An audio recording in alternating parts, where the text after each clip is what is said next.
अल्लामा इकबाल ने अपनी खूबसूरत अंदाज में लिखा है। कहते हैं सुल्तान मुराद हिंदुस्तान का बादशाह था। इकबाल ने लिखा है, इकबाल कहते हैं उसने एक मिस्त्री को बुलाया मस्जिद बनाने के लिए, कहा इस तरह की बनाना मेरा दिल खुश हो जाए। मामार ने मिस्त्री ने मस्जिद बनाई, बादशाह सलामत को पसंद ना आई तो बादशाह सलामत ने उस मिस्त्री का हाथ गुस्से से काट डाला। पूछ कोई नहीं ना सकता। वो सीधा काजी की अदालत में कटा हुआ हाथ लेके गया और काजी के दरवाजे पे जाके कहने लगा, मैं पूछ सकता हूँ आप किसका कलमा पढ़ते हैं? पूछ सकता हूँ? तो काजी कहते हैं मेरी कुर्सी भी कांपने लगी और जिस कमरे में बैठा था वो कमरा भी कांपने लगा। मैंने कहा सवाली तो बात का कहानी पहले बताओ कलमा किसका पढ़ते हो? तो काजी कहता है मेरी आंखें बरस पड़ी। मैंने कहा मैं उसके कलमा पढ़ता हूँ जो दुनिया में भी मेरा वारिस है, कयामत में भी वही मेरा वाली बनेगा। जो दुनिया और आखिरत में मेरा वाली है, मैं मुस्तफा का कलमा पढ़ता हूँ। तो कहने लगे हाँ इसलिए तुझसे ये बात कहलवाई है कि कहीं तू बादशाह का तो कलमा नहीं पढ़ता माज़अल्लाह। तू काजी अदालत में बैठा है कुर्सी पे, उसका कलमा तो नहीं पढ़ता? कहा नहीं मैं मुस्तफा का। फिर देख मेरा हाथ कट गया है, अब तू बता कि तू बादशाह समझ के माफ करेगा या रसूलुल्लाह का दीन समझ के नाफज करेगा? डॉक्टर इकबाल कहते हैं वो काजी ने हुक्म जारी किया कि फौरन बादशाह को बुलाया जाए। हिंदुस्तान का फरमा रवा पैगाम गया तो कांपता हुआ आया। काजी ने सामने खड़ा किया, एक तरफ बादशाह और एक तरफ वो मामूली मामार मिस्त्री काम करने वाला। तो काजी गरजदार आवाज में कहने लगे, बादशाह तू बता, इसका खून सुर्ख है तो तेरा सुर्ख नहीं? इसके बाजू पे गोश्त है तो तेरे बाजू पे नहीं? इसे दर्द होता है तो तुझे नहीं होता? ये तूने क्या हरकत की? बादशाह की गर्दन झुक गई। काजी कहने लगे पकड़ो इसको बाहर ले जाओ और इसका बाजू काट दो, इसका बाजू काट दो।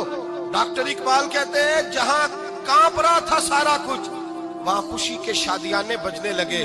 काजी कहने लगा इसका बाजू काटो और इसको बताओ अमीर गरीब का फर्क उतनी देर होता है जितनी देर बंदा मुसलमान नहीं होता, और जब कोई रसूलुल्लाह का गुलाम हो जाता है फिर सारे बराबर हो जाया करते हैं। बंदाओ साहिबो मोहताजो गनी एक हुए, तेरी सरकार में पहुंचे तो सभी एक हुए।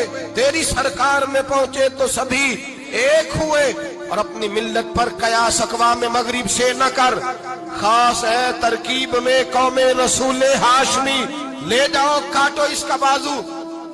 इकबाल कहते हैं जब बाहर ले जाया गया बादशाह को तो बादशाह ने गर्दन झुकाई। वो मिस्त्री कहने लगा तूने गर्दन क्यों झुका दी है, अब क्या हुआ? तो बादशाह सुल्तान मुराद आंख खोल के कहने लगा भूल गया था, गलती हो गई थी, बादशाही के तकब्बुर में आया था। वो जो तेरा हाथ काटा है वो तकब्बुर से कट गया है, और ये जो गर्दन मैंने झुका दी है ये मैंने अपने नबी के दीन की हद के नीचे झुका दी है, हुजूर के कानून के नीचे झुका दी है। यहाँ सजा लूंगा वहां शर्मिंदा नहीं होना चाहता। उस मिस्त्री ने बढ़ के सीने से लगा लिया और कहने लगा काजी साहब मैंने माफ किया, मुझे पता चल गया है कि मुसलमान बादशाहों का कलमा नहीं पढ़ते, मोहम्मद अरबी का कलमा पढ़ते हैं, रसूलुल्लाह का कलमा पढ़ते हैं। और जब तक मुसलमान नबी पाक का कलमा पढ़ेंगे कोई अल्लाह की हदों को नहीं तोड़ेगा, कोई दीन को पामाल नहीं करेगा, किसी के अंदर ताकत पैदा नहीं होगी कि वो दीन की हद को तोड़ सके। हजरत जनाब सैयदना महमूद गज़नवी रहमतुल्लाह ताला अलैह बैठे हैं अपने दरबार में। एक गरीब औरत तड़पती रोती हुई आई, माँ बिलखती हुई आई और आगे कहने लगी बादशाह जरा मुझ गरीबनी की फरियाद भी सुन। बादशाह ने कहा जल्दी से बुलाओ, कहीं इसकी चीखें कोई जलजला बर्पा न कर दे। करीब आए, क्या बात है? कहने लगी कोई शाही खानदान का नौजवान है, मैं बेवा औरत हूँ, हिंदू मजहब से ताल्लुक रखती हूँ, मेरी 4 बेटियां हैं। कोई बादशाह कोई शाही खानदान का नौजवान है, सिपाहियों समेत आता है, शराब के मटके लाता है, मेरे घर में घुसता है, मेरे पास और तो कोई शय नहीं, एक इज्जत ही है। जब वो जवान बेटी की तरफ देखता है तो मैं सोचती हूँ अब दुनिया में बचा क्या है। बादशाह मैं बड़ी मुश्किल से तुझ तक पहुंची हूँ, मैं अगरचे हिंदू हूँ पर मेरी फरियाद रसी कौन करेगा? सुल्तान महमूद गज़नवी कहने लगे तू जा, اور میں نے اپنے سارے سپہ سالاروں کو سپاہیوں کو حکم دے دیا ہے آئندہ جب تو آئے گی تو تجھے رات کا وقت بھی میرا دربار کھلا ملے گا، جیسے ہی وہ تیرے گھر آئے فوراً پہنچ جانا، آ کے اطلاع دینا۔ رات کا سناٹا، وہ غریبنی پھر تڑپتی ہوئی چیختی ہوئی آئی، بادشاہ ذرا جلدی کر غریب کی عزت لوٹ نہ جائے، ذرا جلدی نکل، دیکھنا کوئی سرمایہ آج ختم نہ ہو جائے۔ بادشاہ خود اٹھے، تلوار پکڑی، گھر میں گئے، دیا جل رہا تھا، دیا بجھایا۔ اب بادشاہ نے اللہ اکبر کہا اور شاہ میں زرق برق نوجوان کی گردن پر جب بادشاہ نے تلوار ماری، لڑک کر کے گردن دور گری۔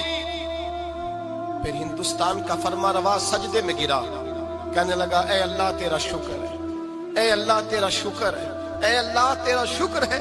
پھر بادشاہ نے کہا پانی تو لاؤ، دیا تو جلاؤ، پانی لایا گیا، کہا روٹی تو لاؤ، خشک روٹی کے چند ٹکڑے بادشاہ نے کھائے،